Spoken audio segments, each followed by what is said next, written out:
他明明是世间最顶尖的9环大魔导师，可在面对最终的魔神时却束手无策。这并不是因为他不够强大，只因当初他与勇士共同被选为英雄之才，但他却主动把唯一能斩杀魔神的神圣之力让给勇士。那时米哈尔觉得富有正义感的勇士更适合做领袖，可很快他就发现自己错了，因为在之后讨伐魔物的路上，米哈尔才觉察出这勇士脑袋有问题，只会凭着一身的正义感一意孤行，面对只剩丝血的邪恶魔神，总是不愿补刀，故意放他们离去。米哈尔的计划也被他全盘否决，说不想用阴谋诡计来赢过对方，而是要与魔物堂堂正正的较量，因为他的决策不知道牺牲了多少伙伴。如今他还没对上魔神，就提前把自己作死。面对魔神带领着的怪物大军，同伴们只能把希望寄托在米哈尔身上，一个个的冲上去，用生命为他争取时间。终于在最后一位同伴为他赴死后，他完成了9环大魔法末世之咒，顷刻间就有上亿颗陨石从天而降，平整的大地也瞬间被轰得残破不堪。只可惜他的最强一击还是没能斩杀魔神。虽然这样的结果米哈尔早就预想到了，可如果他就这样死掉，那还有什么脸面去见先走一步的同伴呢？米哈尔只能将希望寄托于魔法师们都忌惮的邪恶力量，那就是将世间所有生命献祭，来施展足以逆转天理的失环之力。可惜他最终也没能完成最后一步，直到魔神的巨爪落下，米哈尔还在遗憾没能亲手干掉那个勇士。可当他再次睁开眼时，竟然发现回到了20年前的家。见此他不由得咧嘴一笑，没想到我竟然意外触发了只存在于传说中的重生魔法，要知道这可是被称作为不可理解的术士。这时米哈尔疑惑脑袋上怎么会缠有绷带，管家听后一脸慌张，少爷你该不是被打傻了吧？早上你跑去求艾琳小姐让她别退婚，结果被人家揍了一顿。此话一出，米哈尔顿时想起了那不堪回首的过往。艾琳是林顿公爵家族的大小姐，也是他20岁之前的婚约对象，而他则是瓦普吉斯侯爵家族的废物大少爷。当初因为软弱无能的性格被艾琳讨厌，可重生的米哈尔知道他退婚其实是另有原因。画面一转，此时管家已经来到侯爵面前，并将少爷已经苏醒的事说了出来。侯爵听后一脸愤怒，那个小兔崽子醒来之后说了什么？要是再敢去找那个公爵千金，我就打断他的腿。管家表示少爷并没有那个想法，就算他真有的话，也肯定不会像您说的。对此侯爵也深感无奈。与此同时，米哈尔正在房间里召唤魔力环，为了下一次能赢得与魔神的决战，他必须从现在的每一秒开始准备。随后米哈尔决定尝试一下前世都不敢施展的东西。魔法师每提升1环都会在心脏处凝结出一个魔力环，而魔力则会循着环不断进行顺时针运用，每个环都是独立的存在，这是当下所有魔法师认同的修炼理念。但米哈尔却不这样认为，他要做的是在体内制造出12个循环质点，然后让所有的环在这12个质点一起运动，这样不仅不用修炼巨量的魔力，而且还能以最高效的方式运转魔力。只是这个过程会有点痛苦，但一想到将来会发生的事情，这点疼痛根本就算不了什么。最终他有惊无险地完成了这种循环式修炼，同时还将实力提升到了4环的水平。随后米哈尔又试了一下魔法的多重发动，可以同时发动2个魔法，这对目前4环的他来说已经是极限了。这时侯爵突然一把推开了房门，说已经知道他干的那些丢人事，还要打断他的腿。眼看老父亲是打算动真格的，米哈尔连忙解释这只是他计划的一环，接着伸出一根手指表示，老实讲，公爵家族单方面退婚这件事确实挺令人不爽。侯爵闻言陷入了短暂的思考，显然他对公爵家族行事专横的态度也有不满，于是示意米哈尔继续说下去。米哈尔伸出手问道，我们和林顿公爵家族缔结婚约时提出了什么条件？侯爵一脸不解，当然是对方不能学习任何魔法修炼，毕竟想要诞下正统继承人，就不能混入其他性质的魔力。米哈尔的嘴角勾起一抹坏笑，没错，诞下继承人对一个家族来说是头等大事，可如果公爵千金违反了这个条件，又会怎样呢？原来他前世通过一些小道消息，得知艾琳其实偷偷修炼了魔力，而能骗过侯爵这个8环大魔导师的眼睛，就只能有一种可能，那就是古魔剧。随即米哈尔向侯爵承诺，我会亲自证明此事，若是我有一点假话，我便主动放弃家族继承人的身份，同时去掉瓦普吉斯的姓氏。与此同时，在另一边的公爵府内，艾琳正在修炼剑道，公爵一脸担忧地走了过来。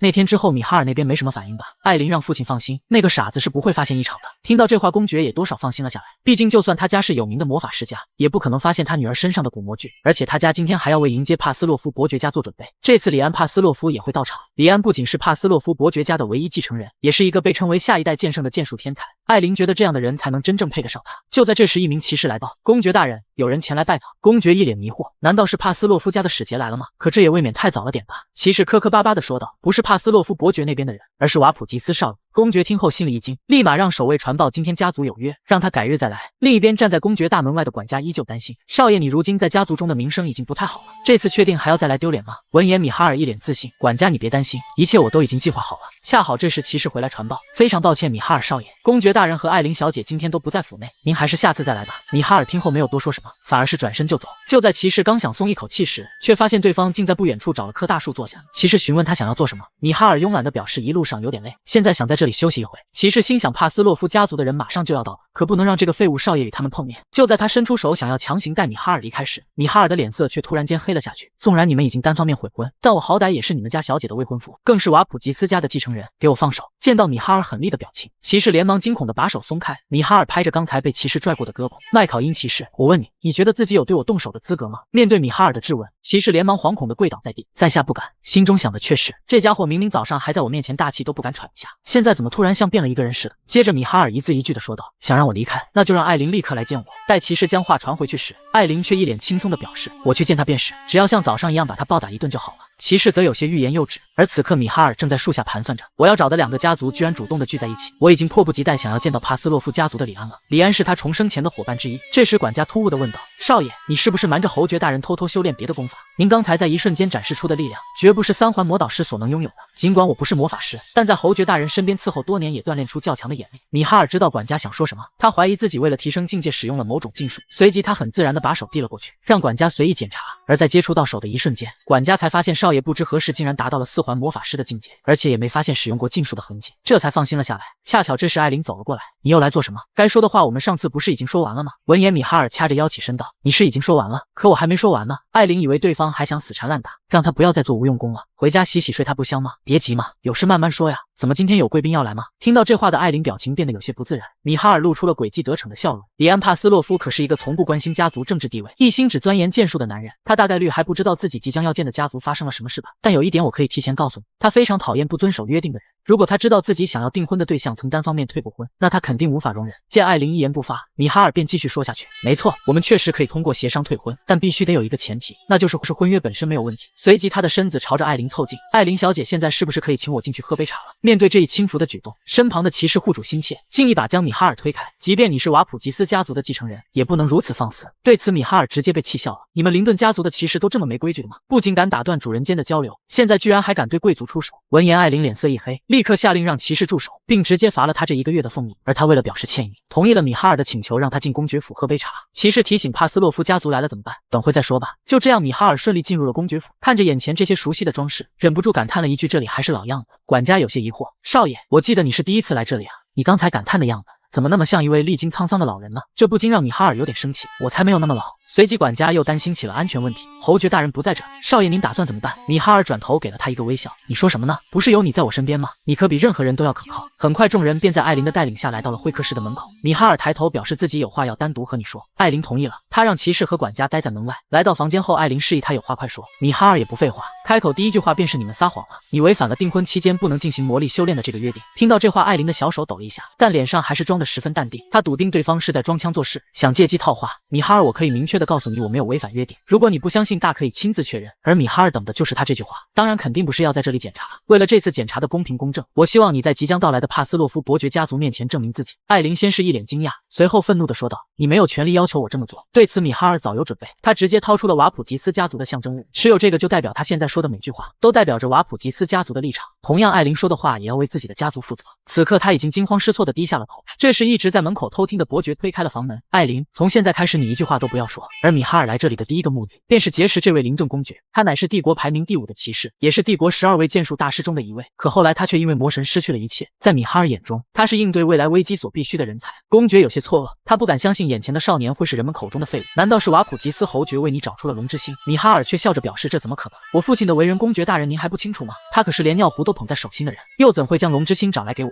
听到这话的公爵忍不住大笑了起来，没想到你这小子还挺对我胃口的。而米哈尔觉得场子热得差不多，便打算直奔主题，所以公爵阁下对我俩的婚事是怎么想的？没想到这位公爵也是个老赖，一脸嘲讽地说道，我们是因为你人品不够格才提出悔婚的。同时矢口咬定艾琳没有修炼魔力，还说她可是帝国排名前5的骑士，女儿若是修炼魔力了，他岂能不知道？是啊，他当然不可能不知道，艾琳也可能只是偶然领悟了魔力修炼法。而公爵发现此事后，第一时间开始衡量身为混混的未来女婿和自己女儿的剑术才能，哪个更有价值。同时米哈尔发现，从刚才起他就一直在散发着恐怖的气势，在如此强大的威压面前，一般人是没办法正常思考的。不过这可威慑不到米哈尔，毕竟这种强度的威压他早已经习惯。为了让公爵这个老狐狸彻底无话可说，米哈尔打算直接摊牌。不久前我曾纠缠过艾琳，那时他犯了一个小失误，虽然只是短短的一瞬间，但我看到他脖子上有东西，至于脖子上戴着的是什么，我想公爵阁下再清楚不过了。听到这里，公爵显然是慌了，可他依然嘴硬想抵赖，你也有可能看错了呀。闻言，米哈尔直接起身离开。对了，我听说里安·帕斯洛夫正在往这边来，说不定回去的路上还能遇到他呢。这下公爵终于沉不住气了，他连忙起身大喊站住。这一刻，米哈尔露出了胜利者的笑容。您这是打算承认了是吗？林顿公爵不再掩饰，反而是大方承认，但他随后说的话却让米哈尔惊掉下来。这件事可以当作没发生过吗？这时米哈尔才想起来，这位公爵是出了名的脸皮厚。在经过一番协商后，最终米哈尔得到了他想要的东西，随后便一脸满足的离去。待他走后，艾琳紧张的握紧拳头，父亲，这件事都是我的错，我会想方设法承担下一切后果，一定不会连累到家族的。公爵让他不要有太大的心理负担，这是整个家族的事，不是你一个人能承担的。再说你修炼魔力是我同意的，谁又能预料到艾琳在没人指导的情况下自己领悟了魔力修炼法呢？他是一个剑术天才，我也不想让他的才能被浪费掉。接着，公爵宠溺地摸着女儿的头，艾琳，从现在开始，你可以好好关注一下米哈尔这孩子，他可远比你想的要聪明。与此同时，米哈尔已经在路上拦下了前往公爵家的李安，向李安伸出了手，成为我的伙伴吧。这突如其来的邀请让李安一头雾水，我根本就没见过你吧？看着米哈尔挑衅般的眼神，以及无端被他拦住了去路，李安瞬间就爆发出了惊人的气势，真不愧是被称为下一代剑圣的人。可下一秒，那气势就被米哈尔一掌拍散，这不禁让李安一愣，因为他完全没来得及看清对方刚刚干了什么。米哈尔眨巴着大眼睛让他冷静一下，好歹听人把话说完嘛。而李安在得知他是瓦普吉斯家族的傻子继承人后，内心也是一阵诧异，因为他明显感觉到眼前这人深不可测，完全不像是一个傻子。对于李安的疑惑，米哈尔并没有否认，毕竟他以前确实是那个样子。而眼下最要紧的事是为抵抗魔神入侵做准备。可一说到魔神，米哈尔又不由得想起了那个混蛋勇士，我绝对不会放过他的。这充满杀意的表情让李安浑身一颤，不自觉地退了一步。见状，米哈尔赶忙调整情绪，表示接下来要和你说一件很重要的事。李安认真的点点头，示意我继续说下去。这小子果然没变，虽然他经常因为狂放不羁给人一种喜怒无常的感觉，但他其实是一个很稳重的人。米哈尔率先问道：“你今天是来和艾琳缔结婚约的吧？如果一切顺利，你很快就是他的未婚夫。原来你是因为甘心被悔婚，所以特意来捣乱的吗？”米哈尔忍不住嗤笑：“怎么可能？艾琳于我而言没有任何价值，我感兴趣的只有你。”闻言，李安迅速与他拉开距离。没想到瓦普吉斯家族的继承人还有这种癖好。米哈尔赶紧解释：“我喜欢女人，我刚刚的意思只是想让你做我的伙伴罢了。”李安被惊得瞪大双眼，看来你不是个傻子，而是一个疯子。看着李安那张熟悉的脸，米哈尔不由得想起了前世的那一战。当时李安一人一剑击溃了魔神的第3军团，甚至还亲手杀死了军团长魔神阿杰姆，但这也让他受到了无法逆转的致命伤。在生命的最后一刻，他把米哈尔叫到身边，问了他一个问题：“米哈尔，你当时真的无法成为勇士吗？”画面一转，二人已经来到了林顿公爵的庭院中。米哈尔本想邀请李安再次并肩作战，可谁知现在的李安却根本不信这些。那个神圣教伯不是总拿那种没意义的预言搞事情吗？什么勇士啊魔神，这些根本就不存在。现在可是和平年代。是的，在魔神还没造成威胁之前，就曾流传过一段卡珊德拉的预言。这则预言和以往那些一出现就石沉大海的预言不同，不知用了何种手段，它散布到了世界的各个角落。一开始大家都对这则预言毫不在意，米哈尔也知道他不可能刚见面就劝李安接受这些。不管你信不信，这都不重要，重要的是我想和你成为伙伴。可李安仍是认为他在说胡话，刚想起身离开，可米哈尔的下句话却让李安脚步挪不开半步。穆里埃尔灵气修炼法知道吧？就算你是新一代剑术天才，也不可能在剑术修炼的道路上一帆风顺。是的，大概就是这个时候，李安在剑术修炼上遇到了瓶颈，并不是因为他的灵气修炼法不够强，而是并不完整。果然听到米哈尔卖关子，李安已经开始急了。你到底想说什么？米哈尔一脸淡定地提出条件，如果你愿意接受我成为你的伙伴，作为报答我会告诉你完整的穆里埃尔灵气修炼法。可李安显然还是不相信他。穆里埃尔一生只留下了一本手记，那还是我千辛万苦才得来的，即便如此，上面的内容也都不完整。米哈尔表示我没有戏耍你，穆里埃尔灵力修炼法的其余部分的确在我手上，要想得到就得答应做我的伙伴。无奈李安只能留下来，但他有一点很好奇。你说你不在乎我是否和林顿家族结为姻亲，但这并不代表你的家族也不在乎。对此米哈尔只是轻笑一声，你是不是太小看我们瓦普吉斯家族了？听到对方充满自信又有些嚣张的话，李安顿时觉得这小子莫名对他胃口。虽然你给我的第一印象很糟糕，但我感觉还不赖。如果你真的能证明手中有穆里埃尔灵气修炼法的话，我不介意成为你的伙伴。闻言，米哈尔直接将李安带到了训练场地，让李安现场给他演示一下穆里埃尔灵气修炼法。果然如书中所说，李安的皮肤上开始浮现出特殊烙印，但并不是很明显，他差不多只转化了50%左右的灵力，但真正的穆里埃尔修炼法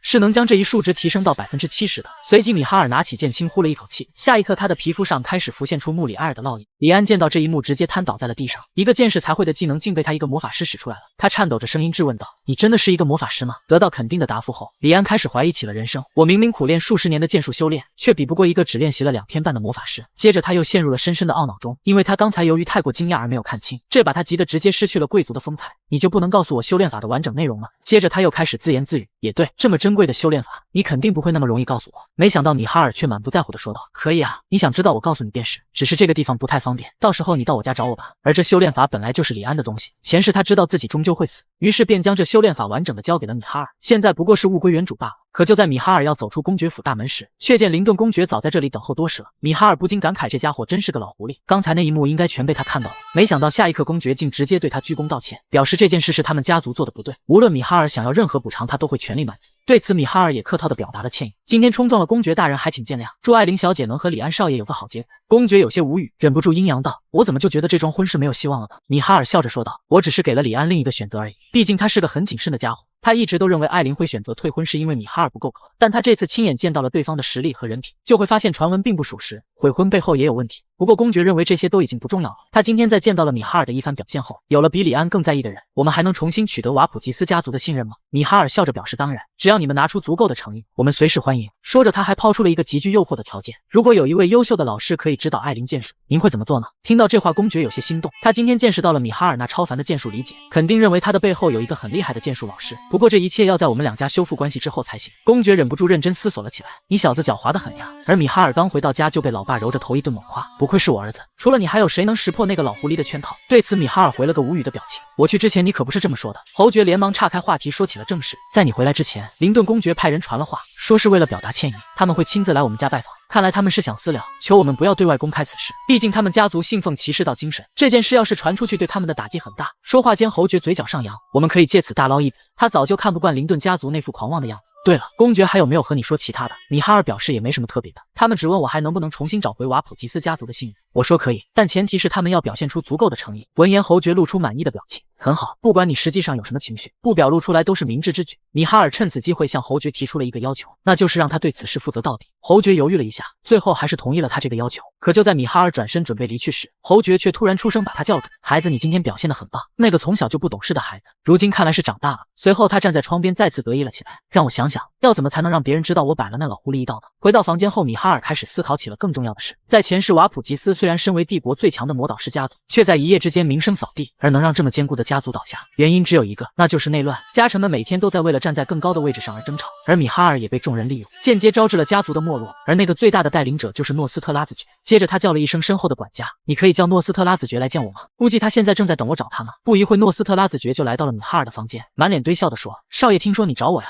是不是已经想好让我做你的老师了？”是的，前世这个家伙不仅挑起过家族内乱，还教米哈尔用不正统修炼法达到了3环，为他之后的修炼造成了很大的麻烦。最终不得已之下，他只能舍弃了原本的力量，重新开始修炼所有魔力环，并且由于他曾与父亲是并肩作战的朋友，所以哪怕到最后父亲都没狠下心来处理掉他，最终导致他带领家族向魔神低头。而这一世，米哈尔绝不可能让这种事情再次发生，但这一切他并没有表露出来，而是给了对方一个提议：你和我在同等级的条件下打一场。对此，诺斯特拉表示疑惑：“少爷，您这是什么意思？”米哈尔解释：“我不介意认你当老师，问题是我不知道你有没有资格教我。”闻言，诺斯特拉急忙说道：“那天我不是都帮你凝聚出第3个环了，这难道还不够吗？”米哈尔表示：“当然不够，我希望你证明自己的价值，并且我还会以瓦普吉斯的名义发誓，如果你赢了，我就拜你为师，反之你拜我为师就好了。”而诺斯特拉想都没想就答应了下来。此时他的心里早就乐开了花，限制在同一等级对决，虽然乍一听好像是他吃亏，但7环和4环之间的差距是巨大的，无论怎么比都是优势在他。等米哈尔走后，他彻底暴露了野心，他知道想要得到家主之位是天方夜谭，所以他觊觎的是家主都奈何不了的地位，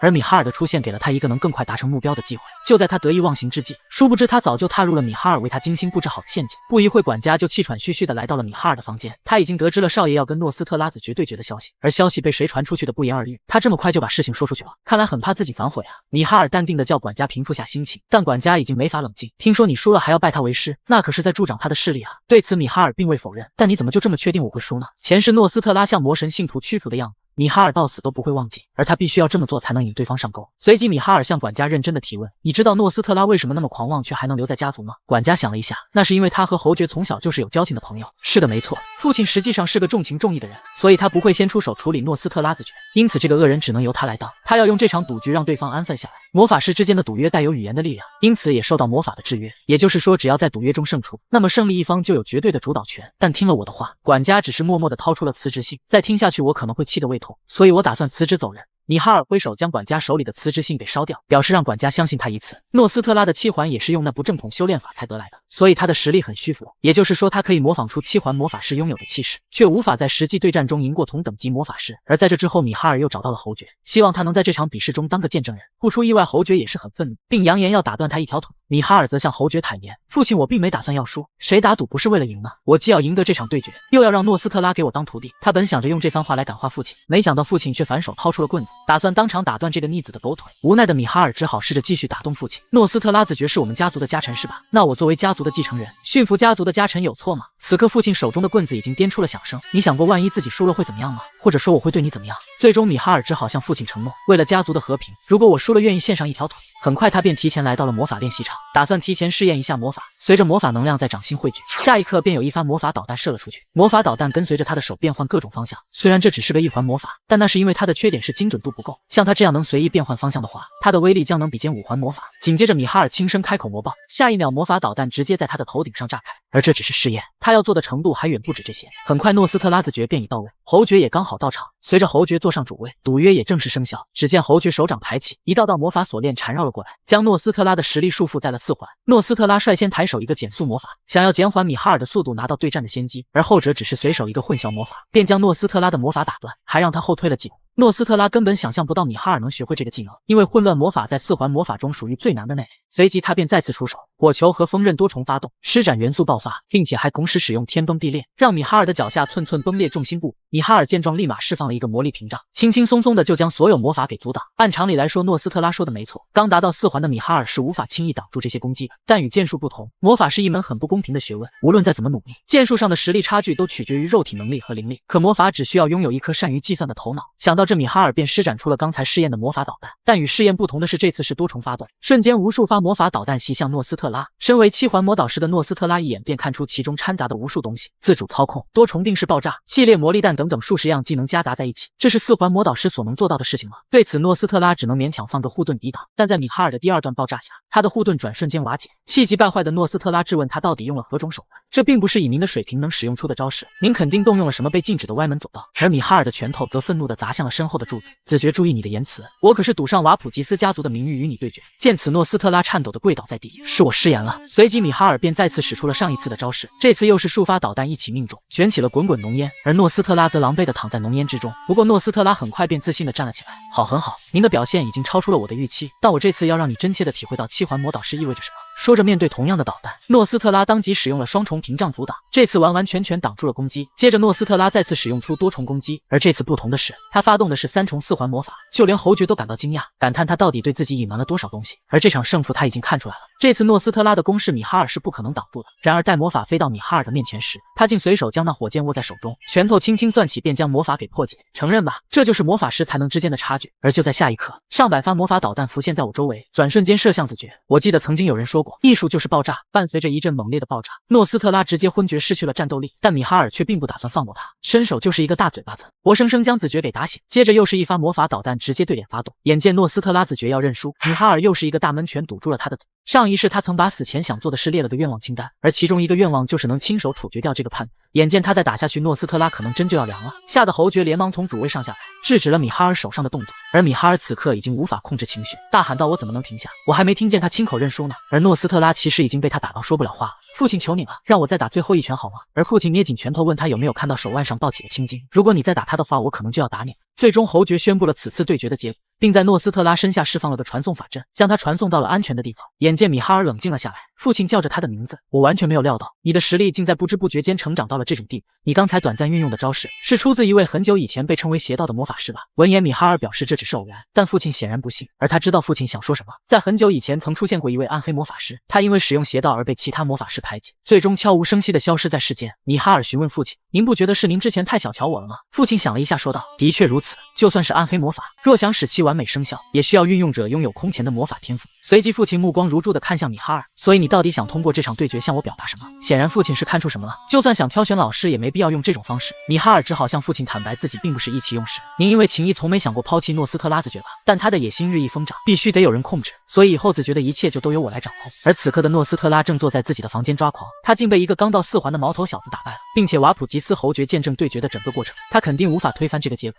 正当他一筹莫展之际，米哈尔出现在了他的面前。这有什么好苦恼的？技不如人当然要承担后果了。此刻诺斯特拉心中还抱有一丝侥幸，他觉得这个废柴少爷选择跟自己打赌，说不定是看中他的能力，想让他从旁辅佐，所以用这种方式证明自己。想到这，诺斯特拉连身子都坐直了起来。我知道您想要什么，您多年以来一直韬光养晦，就是想在有一天能大展拳脚，我会帮助您的。闻言，米哈尔嘲讽一笑，他就是单纯的想揍自己。徒弟，你废话太多了。很快，米哈尔便将诺斯特拉带到了一处空地，诺斯特拉只能不甘的叫了声老师，因为魔法师之间的约定是以魔力环为保障并生效的，如果违反约定，魔力环就会立刻碎裂。他现在只能忍耐，但米哈尔觉得这都算轻的，一想到他前世做的那些背信弃义之事，就算直接埋了他也不解愤。不过他毕竟是7环魔法师，对现在的自己还是大有用处。随即米哈尔开口，既然我现在是你的老师，总要教你点东西才行。诺斯特拉却不认为一个毛头小子能教给他什么，谁让他的实力本就比对方高出一大截呢？可米哈尔只是用手指轻搓了下他的心脏位置，他突然痛得在地上打起了滚来。没错，正常来说，如果不经历领悟过程是无法凝聚出环的，而他为了追上侯爵的脚步，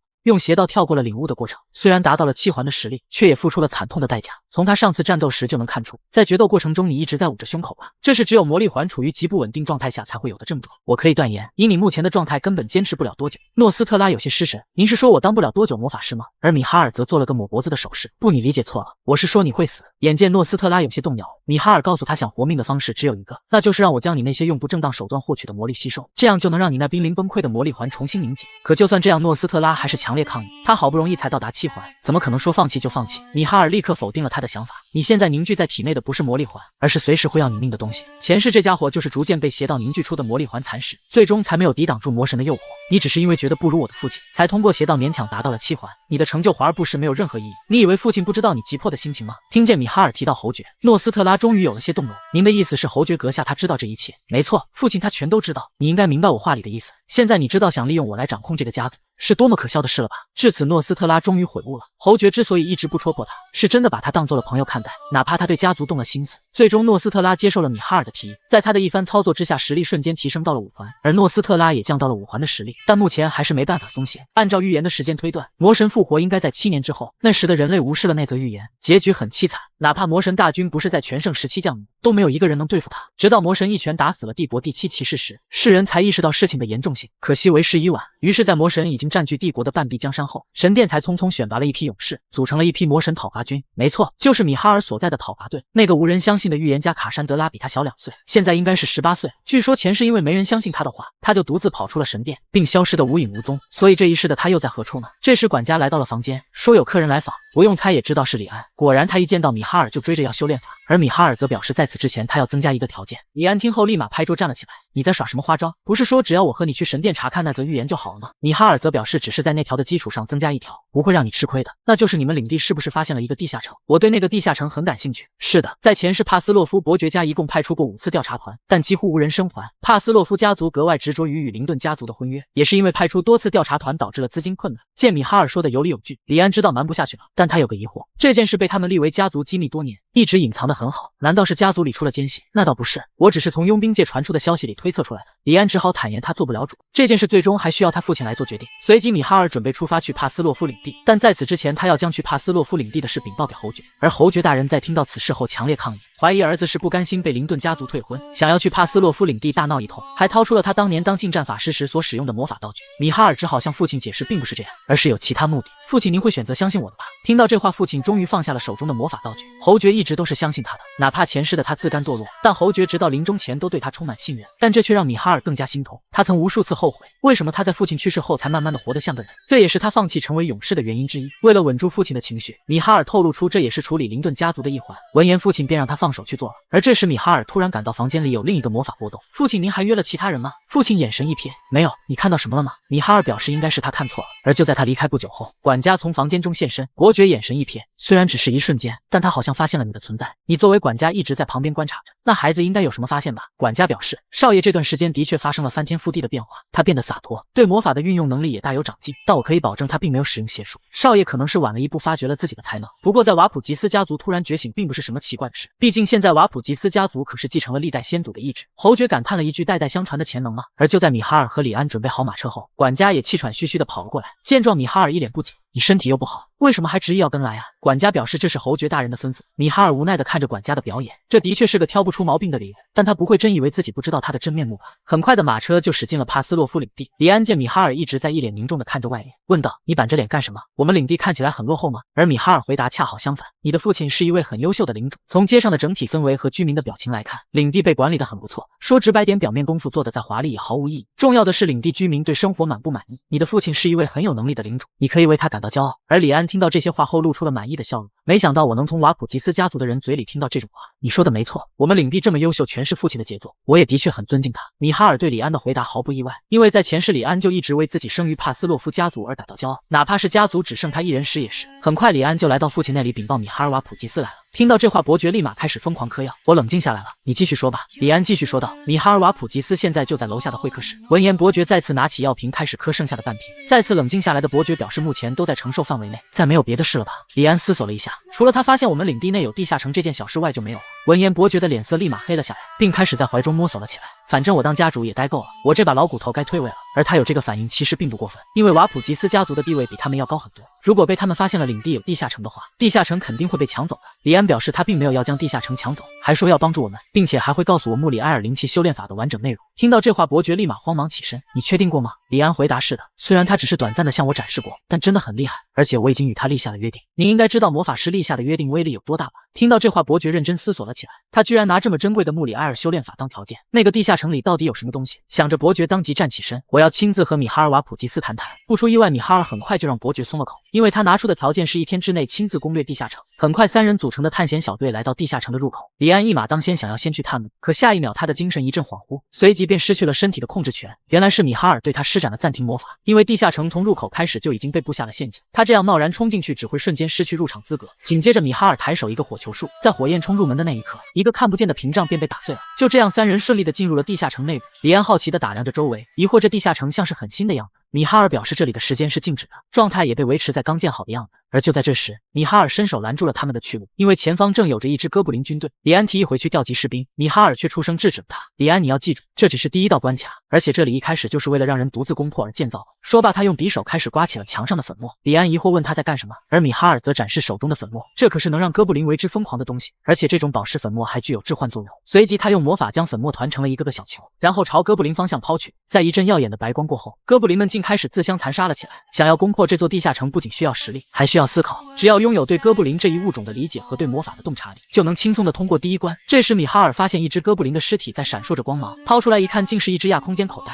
而且还是最高级的那种。让米哈尔疑惑的是，前世并没有看到过这个东西，不过他想想便知道了，肯定是被那个勇士独吞了，这让他愤怒不已。这一世最好别让我碰到他。李安看着亚空间口袋很惊讶，开局就有这种等级的东西，之后会不会出现传说中的魔法道具？米哈尔则回答这次只是运气好，应该不会有下次了。随即他向李安要来了口袋，果然跟他想的一样，口袋内侧写着古代文字。这个地下城的每个物品都不是无端出现的，都代表着某个谜题。但这具线上最大的贪念吧，是什么意思呢？设计这里的人是不会允许勘探者靠外界的东西通关的，那这个谜底一定就在地下城的内部。这时他灵光一闪，是哥布林酋长。最大的贪念应该是指这里最贵的魔石，估计只要取出哥布林酋长的魔石再放入口袋里就行了。这时李安提议由他来做，毕竟摘取魔石可是个精细活。米哈尔却是一脸不服，而李安则表示要跟他比一比。这里有2只哥布林酋长，也就是能取出2个魔石，谁取出的魔石质量更高，这个口袋就归谁。这也正合我意。很快李安就开始操作，不消片刻，一颗品质极佳的魔石就被他取了出来。而当他看向米哈尔时，却傻眼了，因为他手中的魔石竟散发着光芒，这是只有魔石完美无瑕，并且还完美保存了魔石的残存魔力才会出现的现象。李安甘愿认输，米哈尔则将手中的魔石丢入了口袋中，下一刻口袋就迸发出了一道光柱，随之出现了一把钥匙，并在他们眼前构成了一道用能量组成的大门。米哈尔思索前世因为那个智障勇者都没见过这个地方，看来这是找到捷径了。随即他一马当先的向门里走去。李安朝管家悄声说道：“米哈尔那家伙到底是怎么回事？怎么看都不像我的同龄人啊。”而管家也很无奈，少爷确实跟传闻中一样。李安没想到管家能这样毫无避讳的说出，管家只是平静的表示，这都是少爷允许我这么说，我才告诉你的。这也导致李安对他更加好奇了。一般人都会隐藏自己过去的黑历史吧？难道他自信到敢于直面以前的自己？随后管家补充道，少爷一夜之间就变样了，连我都为其转变这块而震惊。这时米哈尔停下了脚步，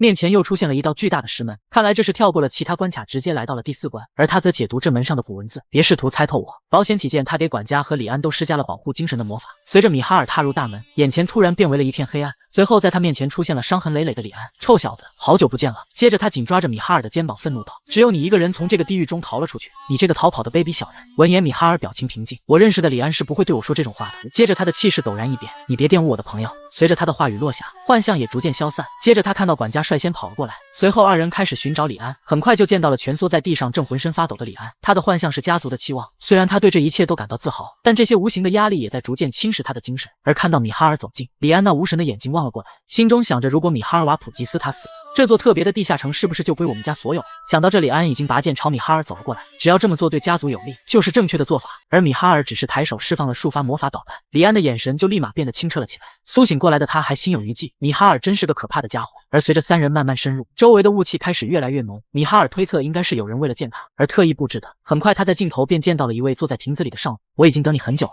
而少女刚要自我介绍，米哈尔便打断道，我知道你是前代神阿夏勒的第一个碎片，暴风地守护者赛特，琐碎的说明就不必了，反正我已经证明了自己，我自认为有资格得到你们的奖励。不待赛特再次开口，米哈尔继续抢答道，别担心，我会实现你们的愿望，我是为此而来的。赛特见对方全都知道，便直接进行最后一步。很快随着赛特的操作，桌子上的魔法阵发出耀眼的光芒，一件神秘的项链出现在我面前。赛特解释，这是蕴含我力量的神物，你只要带着它，它就会成为保护你的毛雨盾。它目前还没有名字，就取我的名字赛特的风暴就好了。此刻看着手中的项链，米哈尔竟有些心痛，这个才是真正的赛特的风暴吗？和他前世拿到的完全是2个东西，而前世牺牲无数人换来的竟然是个仿冒品。赛特看出了他的疑惑，若是没有来到这个关卡，或者第3关没有发现神的提示的话，就说明闯关之人没有资格得到神物，因为他如果落在不正确人手里，就会变成无用之物。而随着米哈尔将项链戴上，他的周身突然散发出耀眼的光芒，而这时他竟发现赛特的身体在逐渐消散。我的任务便是转交神物，既然已经完成了任务，我自然要离开了。闻言，米哈尔思索了起来，难道是包围了整座坟墓的时间冻结魔法被解除了？随即他认真的看向赛特，如果你可以选择不消失，那你会留下来吗？赛特落寞的说道，放弃这个念头吧，想要修补老旧的魔法结界，至少需要9环以上的魔法知识，你是不可能做到的，但如果可以的话，我还是想亲眼看一看世界改变的过程。而米哈尔则淡然的走向了赛特的身后，你的想法我已经充分了解了。随即他走向了魔法结界的控制台，将手放了上去，既然你想看的话，那我就让你看看改变了世界的我。而随着他的手掌离开，赛特的身上突然迸发出耀眼的光芒，看着已经被改良过的结界，米哈尔感叹了一句非常完美，而赛特却不这么认为，完美个屁啊，这尺寸是什么意思？米哈尔却觉得赛特有点大惊小怪了，这样明明挺可爱的，只有这样才能维持最低损耗。赛特直接强烈抗议，才不可爱呢，我好歹也曾是一名侍奉过神的使徒啊。随即赛特表示先不说这个，你难道是大魔导师，甚至还是9环的？那倒不是，我是个天才，而且是个将会拯救世界的天才。赛特立马露出了嫌弃的表情，原来是个自恋的家伙呀。随后米哈尔带着赛特离开了地下城，与此同时侯爵也收到了米哈尔攻克地下城的消息，这令他大为震惊，果然是不能小瞧血统这种东西，这些年被传闻蒙蔽了双眼，以至于都忘了瓦普吉斯是个什么样的家族。接着伯爵便派人去搬运地下城中的魔力石，这时米哈尔走了过来，伯爵大人，我将按照约定拿走一半的战利品。对此伯爵感到很心痛，早知道当初我就该讨价还价的。接着他告诉米哈尔，战利品在清点完后会亲自送到侯爵府，但你答应过会给李安的东西怎么办？原来伯爵在担心米哈尔会不会拖着不给修炼法，为了让他放心，米哈尔表示今天就会传授修炼法的。画面一转，米哈尔已经开始亲自教导起了李安剑术，但这教导方式却将李安折磨得苦不堪言，是让他在挨揍的过程中引导他体会魔力的流动。很快李安再次被一道魔力打中，李安叫苦连天，是哪个疯子创造了这样的修炼法呀？而这句话让米哈尔的怒气值直接爆表，臭小子，这不就是未来你自己创造的吗？随即他让李安试着运转体内的魔，李安尝试了一下，果然发现身体没有以前那么笨重了。原来米哈尔让他运转魔力来对抗魔法，这本身就是修炼法的一部分，只要你牢记了现在魔力运转的感觉，那在以后修炼的过程中，你自然可以完全掌握修炼法了。而在米哈尔的引导下，李安领悟修炼法比上一世要早很多，这让米哈尔很期待穆里埃尔灵气修炼法的终点。待训练结束，他开始尝试使用在地下城获取的生物。赛特一脸得意地说道，你要是想知道的话，我可以告诉你，保管了这么长时间，我对他可是很了解的。米哈尔却表示，你知道的我全知道，就连你不知道的我也知道，毕竟神物这种级别的东西并没有表面那么简单。很快随着他的引导，神物的周围开始席卷起一阵魔力风暴。在重生前，暴风并不是他的东西，但基于魔法师的好奇心，米哈尔还是会经常研究它。然后他做了个假设，我能把它用于我的自主循环式吗？自主循环式也就是他的专属修炼法，可以让魔力在全身上下循环。那如果将暴风加入循环内会怎么样呢？赛特一脸震惊：“你疯了吗？你要将暴风用于你的魔力循环，你的身体会报废的。”然而下一刻，米哈尔体内汹涌的魔力竟平静了下来。果然，他前世的研究都是正确的。很快，他便用暴风内的魔力创造出了个魔力环，伸手写出了6环魔导士的术式。下一刻，当场使出6环魔法火场。赛特惊讶不已：“你这个年纪怎么达到6环的？”而他想不到，米哈尔随即又立马写出了7环的术式。7环魔法地心引力轰然发动，而不知不觉间，李安已经学习穆里埃尔灵气修炼法1周了，并且已经将修炼法彻底掌握。以李安目前的水平，在今后几年达到大师的境界，相信很有可能。李安问米哈尔接下来怎么办？要去神殿吗？你当初给我修炼法的要求不就是让我参加神殿的勇士选拔？这让他当即回想了起来，因为拿到第一件神物都没心思想那件事了。但在前往神殿之前，他必须要确定那位预言少女卡珊德拉的行踪，可是又该怎么找她呢？而就在米哈尔思索之时，有护卫来报说是有客人来访，但他貌似对米哈尔很避讳。米哈尔立马猜到客人应该是艾琳，这让他心中不禁打起了主意。而此时在会客厅的艾琳正一脸不甘，因为他一个人整个林顿家族都遭受了屈辱，他必须要向父亲证明自己，只要战胜了拥有新一代剑圣之名的李安，他就能证明自己作为骑士的价值。但没想到下一秒出现在他眼前的竟是米哈尔。见到艾琳惊讶的模样，米哈尔解释并不是来找他麻烦的，他现在对艾琳已经没有负面情绪了，因为那天在他去了公爵家后，公爵对外公布了新的事实，双方家族在经过协商后，最终完美的解除了婚约，而原因并不是因为米哈尔瓦普吉斯不够格，米哈尔对这个最终结果很满意。不过艾琳倒是恰好相反，随即他询问艾琳为什么来这，艾琳尴尬地表示：“我作为剑术家族的一员，只是想来见识一下其他家族的剑术。”这让他想起了一个主意，艾琳确实拥有剑术才能，想到以后会发生的事，战友当然越多越好。于是他当即阴恻恻地笑了起来。艾琳被看得有些发毛，很快米哈尔便拍桌而起：“你说你想见识剑术才来这里的，那说明你很想变强吧？那好，我就给你这个机会。”很快他便带着艾琳来到了演武场。李安被吓得慌张后退，我的直觉告诉我，你做出这个表情肯定没好事。果然不出乎他的所料，艾琳也加入了魔鬼训练之中。艾琳本想反驳这跟见识剑术有半毛钱关系吗？然而他随后便见到了同样经受训练的李安，他应付这种攻击竟然游刃有余，并且两边都是同样的攻击。米哈尔向艾琳询问：“请问你充分见识到了吗？”艾琳不甘地瘫坐在地，他不仅见识到了，还大开眼界。眼见艾琳的心理防范被攻陷，米哈尔便知道计划已经达成了一半，随即他向艾琳伸出了手：“要我给你介绍一位好老师吗？”可傲娇的艾琳立刻拒绝了米哈尔的提议：“我可不是因为缺老师才来这里的。再说你一个魔法师有什么资格判断剑士的修炼法？”这时一旁的李安送上了助攻：“艾琳小姐，你可以相信这个家伙的眼光，最开始教我修炼法的人就是他。”艾琳听后瞪大了双眼，连李安都这么说了，难道他一个魔法师真的能教我灵气修炼法吗？为了能彻底打消艾琳的顾虑，米哈尔解释：“我确实不能和你们剑士一样使用修炼法，但我却能掌握原理，所以叫人完全不是问题。”艾琳回头看了一眼李安呆萌又肯定的目光，她有点害怕自己日后会不会也这样。可不管怎么说，李安毕竟是年轻一代中剑术最强、最精通修炼法的人，连他都这么说了，看来米哈尔的确有一套。我为自己轻率的态度向你道歉。说完便朝米哈尔鞠了一躬。对此米哈尔感到意外，他是真没想到这个傲娇大小姐会向人道歉。接着他朝艾琳伸出了右手，道歉什么的就免了，我们现在来谈谈那位老师吧。当然在此之前你需要拿出点学费。闻言艾琳陷入了短暂的思考，学费能不能赊账？我想先见那位老师。米哈尔当场表示拒绝，谁知道你有没有遗传你父亲的老赖属性，必须要先交钱才行。艾琳在身上摸索了一番，随即便掏出一颗通体散发紫光的宝石，竟然是无暇魔力石。米哈尔也没想到对方会拿出这种宝贝，原来这颗魔力石本是艾琳拿来和帕斯洛夫伯爵谈判的，毕竟它可是能降低地下城勘探难度的稀有物品。这下米哈尔全都明白了，两家的婚约不仅仅是剑士世家的强联合，更是林顿家族想分一杯地下城的羹。该说不说，公爵可真是一个狡诈的老狐狸。随即米哈尔从艾琳手中接过了这颗魔力石，而他要给艾琳介绍的老师是曾经的伙伴之一，天罚审判者米利姆·阿里亚兰。上一世他曾一人一剑消灭了魔神的第7军团长。而李安听到这个名字后一脸惊讶，那可是西部的剑诸侯，即便放眼整个大陆也是排前3的剑术大师啊。艾琳也认为米哈尔是在吹牛，即便你是瓦普吉斯家族的人，也不可能请得动这种级别的高手。对此米哈尔只是摆摆手，没有多做解释，到时候你们就会知道。接着他让李安做好准备，明天就动身前往神殿，因为神殿很快就会出现3个重要的人，本应留在西部边境的女人，选拔勇者的教皇，以及此刻出现在首都的天罚审判者。是时候该见一见他们了。随即他转头看了一眼艾琳，还有你也准备一下吧，明天和我们一起去首都的神殿。这突如其来的邀请让艾琳当场懵逼，反应过来后便让米哈尔给他一个合理的解释。闻言米哈尔微微一笑，因为我要做勇者。很快时间就到了晚上，此时的米哈尔正百般无聊地望向窗外。一旁的赛特提出了自己的疑惑：为什么你的行为一点都不符合你的年龄？你明明只是一个还没成年的小屁孩。米哈尔解释：我只是早熟了一点点，谁让我是个天才呢？随即便把目光看向桌上的魔力石。赛特询问：你打算怎么用它呢？这可是制作许多神器的原材料。米哈尔笑着表示：我是一名魔法师，当然要用它做魔法道具啊，难不成我还能跟他俩一样转职成剑士吗？而目前最大的问题就是没有适合的媒介来承载这块魔力石，毕竟能承受这种魔力石所输出魔力的载体，至少得是拥有100年胜利的木头。米哈尔让他不用担心，我早就想好该用什么圣木了，而且这圣木的使用方法还恰巧和你有关。此话一出，赛特当场就愣住了，他想不通什么圣木会和自己有关。米哈尔也不打算和他猜哑，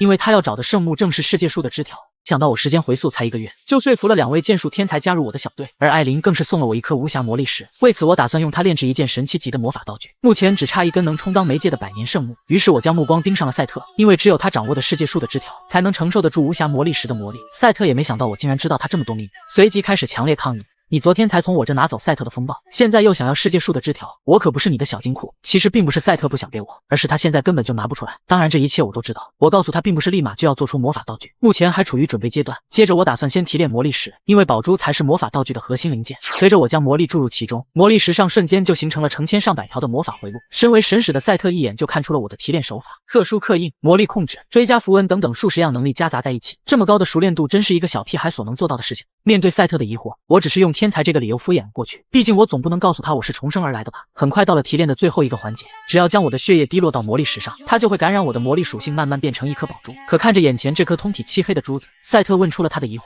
它为什么没有颜色？一般成型的时候都会显现出特定的颜色才对，这样才能知道持有者的魔法属性。我擦拭了一下指尖的血液，解释道，我是一个无属性的魔法师，所有的魔法我都能完美适配。为了能让赛特信服，我当即使出了2环魔法中的火焰冲击波，下一秒手中的黑色珠子直接变成了红色。果然不出我所料，只要使用了相应的魔法术式，魔法的光就会照射进去，令它改变颜色。接着我打算测试一下宝珠的力量，而测试的目标是后山的那群倒霉蛋。次日清晨，李安就向我抱怨了起来，也不知道是哪位人才干的，后山的半兽人部落竟在一夜之间变成了焦土，为此仇的帕斯洛夫伯爵一夜未眠。听到这样的消息，我一点都不意外，毕竟正是我的杰作。可我的表情却让李安起了疑心，他一把拽过我的衣领，质问道，米哈尔，这件事情莫非与你有关？而我则嘴角勾起的回答道，没错，你们领地的半兽人真是太绝了。现场瞬间陷入死一般的寂静。这时艾琳走了过来，得知要去首都的理由是因为一则预言后，他立刻表示这样的行为实在是太蠢了。如今预言的可信度极低，魔神降临之类的更是无稽之谈。对于艾琳的怀疑我能理解，毕竟现在的世界一片祥和，完全没有任何不祥的征兆，有的仅是一个解释不清的预言而已。而在这个时候，勇士也并不是一个多么有价值的职位，因为即使是勇士，也要能击退恶魔才能彰显其存在的价值。我让艾琳别担心，这次去首都你肯定是不会亏的，因为你未来的老师天罚审判者现在就在那里。接着我转头询问管家有没有打听到卡珊德拉的下落，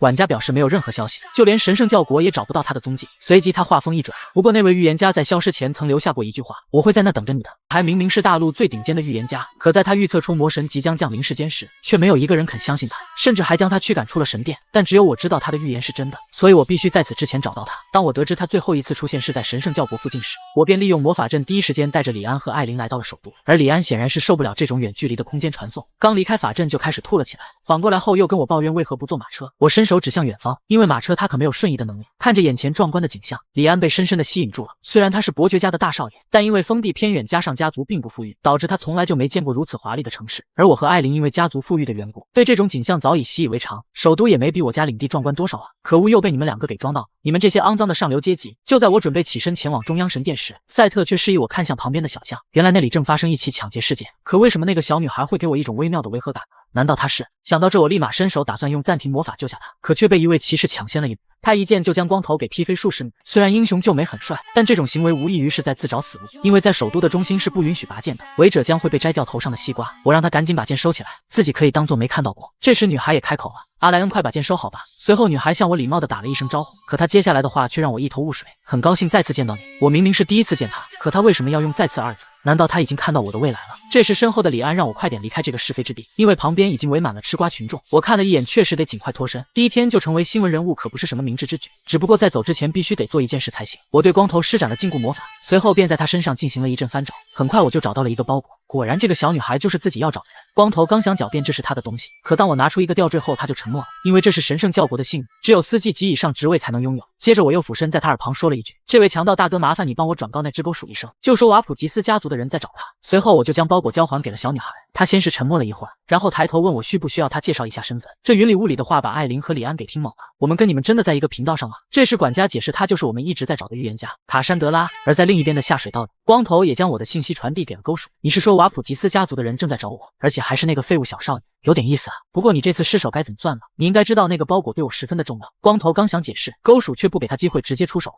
没用的废物，还是给我的宝贝当养料吧。下一刻，光头的脚下便生长出了无数根触手，伴随着一阵咀嚼声，现场瞬间边只剩下了一颗头盖骨。瓦普吉斯的人插手，把事情变得棘手了，我该怎么办呢？这时不远处的阴影中传来一阵脚步声，勾鼠抬头一看，才发现自己竟然昏了头，差点忘记还有您这么一位剑术大师坐镇呢。天罚审判者询问他到底发生了什么，自己想要的消息怎么还不交出来，随即用长剑抵住他的脖颈，警告道：“你最好别跟我耍花样，在我耐心消耗完之前赶紧说。”闻言，勾鼠阴险一笑：“审判者大人，你冷静点，不是我不想给你确切的消息，只是因为有瓦普吉斯家族的人捣乱。如果你能帮我解决这次的事情，那你想要的东西我明天就能双手奉上。”大陆排名前3的剑术大师竟对我一个小魔法师下跪，还说要成为我手中唯一的剑。可上一秒他还手持圣剑想摘了我的西瓜，而我只用了一句话就让他变得毕恭毕敬。原来就在刚刚，我因为救了卡珊德拉而得罪了当地黑暗势力的老大勾鼠，为此他特意派出了天罚审判者来干掉我。可我对于即将到来的危险却毫无察觉，因为此刻我满眼只有卡珊德拉这个让我找了2世的大预言家。卡珊德拉问我能不能单独和他聊一聊，接下来的话很重要，我只能说给你一个人听。闻言，李安表示他先去神殿注册勇者，让我办完事之后就快点过去。艾琳则是用不屑的眼神瞥了我一眼，我也先去神殿了，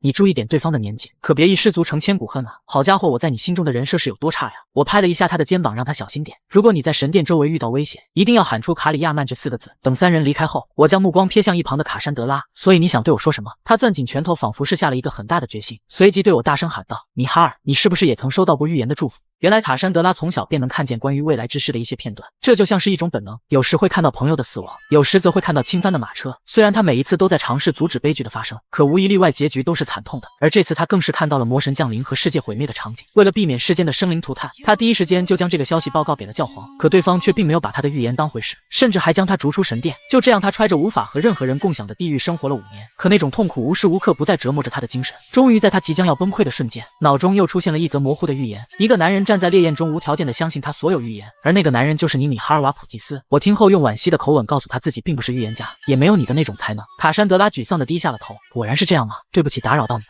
眼看他越来越丧，我摸着他的黑头安慰道：“虽然我无法跟你一样预言未来，但我相信你的预言，不管是魔神降临还是世界灭亡，我都相信。”这一刻，卡珊德拉多年来受到的委屈全变成了泪水。你为什么愿意相信我？我明明是大家口中的骗子。是的，他从来都没奢望过什么，他想要的从始至终就是有一个人能相信他的预言而已。可我也没法告诉他真相，我总不能告诉他自己是被魔神杀死重生过来的吧。于是我只能狡辩自己是一个魔法师，对各种事物都很感兴趣，特别好奇命运与预言这类事能否被改变。闻言，他开心的拭去了眼角的泪水。你还真是个怪人呢，但我能感觉到你的真心。接着他一把握住我的手，想要和我做永远的好朋友。就这样，我成功得到了大预言家卡珊德拉的信任。与此同时，在神殿的广场上，李安正红着脸告诉职员自己要当勇士，希望他能尽快转达一下。而职员则是露出了看傻瓜的眼神看他，因为和平年代是不需要勇士的，所以他认为李安要么是疯子，要么就是傻子。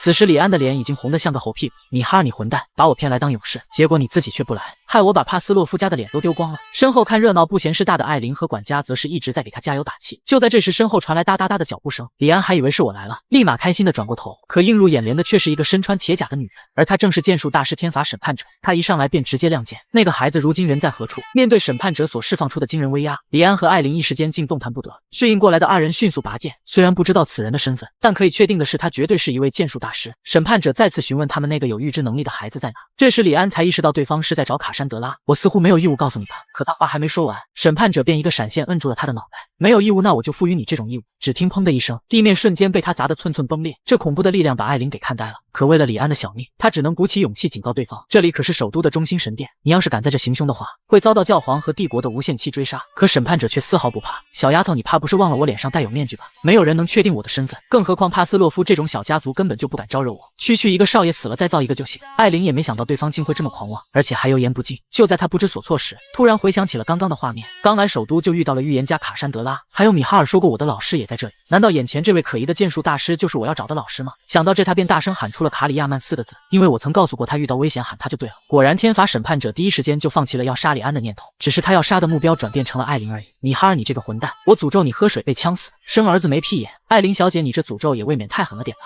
此时我正站在不远处的台阶上看着这一切。时间回溯后，我与曾经的同伴再次相见，只是这次我们的立场发生了改变。他虽然仍是大陆上最顶尖的剑术大师，可却沦为了地下黑暗势力的帮手，不仅帮勾鼠抢夺大预言家卡珊德拉，更是要当场掐死艾琳。而我为了救下艾琳，直接发动了多重扩张魔法，效果是使自身魔力环的数量瞬间增加几倍。可即便实力突破了7环魔法师，却仍然挡不下他的一剑，仅一记斩击就将我整个人轰飞。你不是想和我谈一谈吗？那就向我证明你有没有那个资格吧。说罢便将大量的灵气汇聚于手中的圣剑。一旁的李安让我赶紧跑，同为剑士的他很清楚这一剑的威力，绝不是我能对抗得了的。可我非但没有后退，反而是直接迎上了那道剑气，因为这一切都在我的预料之中。赛特，就是现在！随着赛特施展神物的力量，我的身边立马就刮起了一道强烈的风暴。虽然挡下了那道恐怖的剑气，可我也因此受了不小的伤。果然，以目前的实力，还是无法承受这么大的魔力负荷。这时，天罚审判者发出了疑惑：你是用什么魔法抵消了这一招？要知道，他这一击可是用了50%的力量，而我自然不可能告诉他自己是动用了神物，毕竟赛特的风暴一天只能使用一次。我询问他现在是否有资格谈一谈了。天罚审判者沉默了一会儿，随即便把圣剑放回了腰间，显然他是认可了我。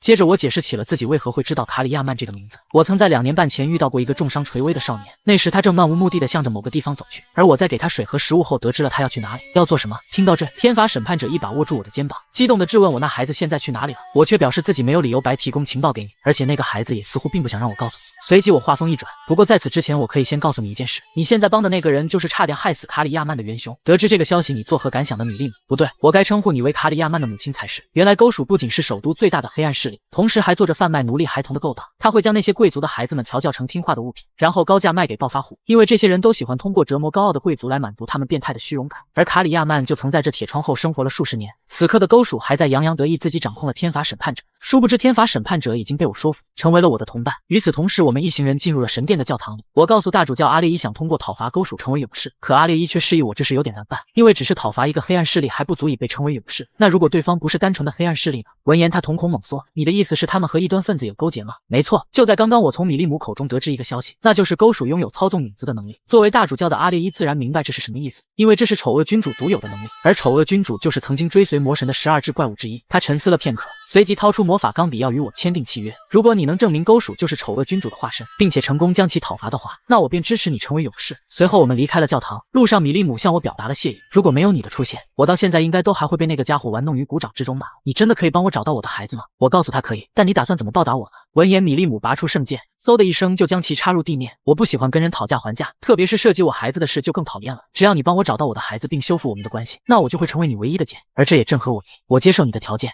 人明明是魔神麾下最强的第12位军团长，却被我一把捏住娇滴滴的脸庞，用力一捏，直接给捏成了一颗蛋。原来就在刚才，我从米利姆口中得知勾鼠竟是丑恶君主的化身，于是便要前往讨伐他。而此时的勾鼠正打算连夜跑路，因为小弟把天罚审判者叛变的消息告诉了他，这就意味着他干的那些丑事对方都已经知道。他可不敢面对大陆前3剑术大师的复仇，但附在他身上的丑恶君主可不答应，因为他必须要吃掉大预言家卡珊德拉，这是他找回记忆最重要的一步。眼看勾鼠铁了心要跑路，于是他直接变换出一根根触手，缠绕住了勾鼠的身体。既然你不敢来，就让我来替代你吧。另一边，我们已经来到了勾鼠的大本营，米利姆负责带领李安和艾琳吸引正面火力，而我则带着赛特去击杀丑恶君主。随着一道剑锋划过，看守大门的炮灰们瞬间被杀得人仰马翻，吓得其余人拔腿而跑，嘴中还不停喊着妈妈救命。看着米利姆那无与伦比的剑术，艾琳感叹了一句：这就是我所追求的未来吗？讲着便模仿起了他的剑术斩击，但这不规律的灵力挥动却让他猛咳了一口血。是我太兴奋了吗？身体已经承受不住这样不规律的灵气了。而这一幕都被米利姆看在眼中。瓦普吉斯家的那个小鬼果然没骗我，你确实很有天赋，但想要成为一名真正的剑士，你还需要一套适合自身灵气的修炼法。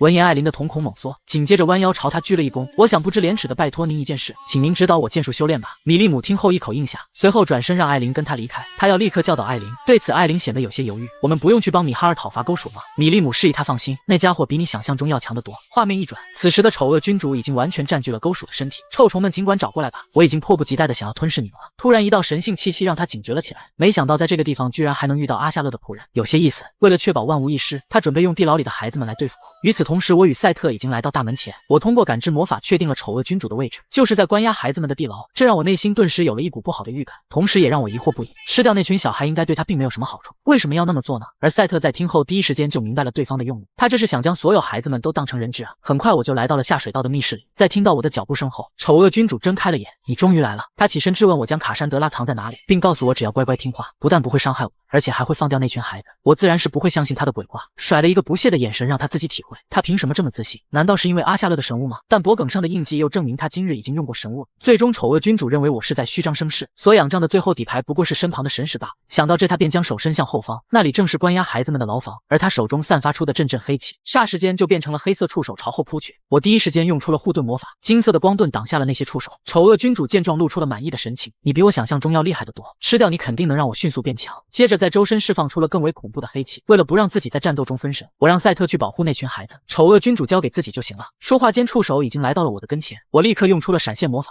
瞬间移动到了触手攻击的上方。而我也在这短暂的交手中意识到一件事，虽然触手攻击还是像前世一样可以变换各种形态，但力量却比前世弱太多了，说明眼前的丑恶君主并不是完全体，他肯定还没有恢复所有的记忆。随即我发动了多重锋刃魔法，完美挡下了所有的触手攻击，而我所表现出的实力让丑恶君主一惊。但等看到赛特在全力保护孩子们时，他阴险一笑，臭小子，没有了暴风的庇护，你又能抵挡我多少次攻击呢？只见他指尖弯曲，下一刻所有的触手都变成了黑色巨嘴，想要将我吞噬。见状，我直接用出了闪现和急速攻击两种魔法，一瞬间我就来到丑恶君主的面前。愚蠢的家伙，你以为拉近距离就能拿我怎么样吗？说罢，一根触手径直刺入了我的胸腔，而我等的就是这一击。我顺势一掌拍在他的脸上，嘴中还念叨着慈善的追悼文，那是在很久以前就被遗忘的文具，曾经是斩杀魔神最好的武器，但随着数百年来人们的淡忘，导致其强度在逐渐变弱。可魔神对这个世界的贪念却并未削减，而这慈善的追悼文就是上一任勇士将自己生命交织在一起所刻下的。只要我用魔法触及到这家伙的灵魂，并将追悼文深深刻进去，那么我就能干掉他。给我退下吧，丑恶君主巴亚杰布！说着便死死抓住他的脸颊。而此刻丑恶君主还在震惊，你是怎么知道我的名字的？我拳头轻轻攥紧，他直接被我捏爆，化为了一滩黑水。可此时的赛特却是一脸担忧，因为在毫无准备的情况下消灭一位君主级别的恶魔，是会招致巨大的灾祸。而原本已经化为黑水的丑恶君主，此刻孵化成为了一颗蛋，曾经不可一世的君主级恶魔，如今却被人强行捏成一颗蛋。面对如此羞辱，丑恶君主当即准备招致巨大灾祸，要拉上全城的人一起陪葬，还嘲讽我要为自己草率的行为付出代价。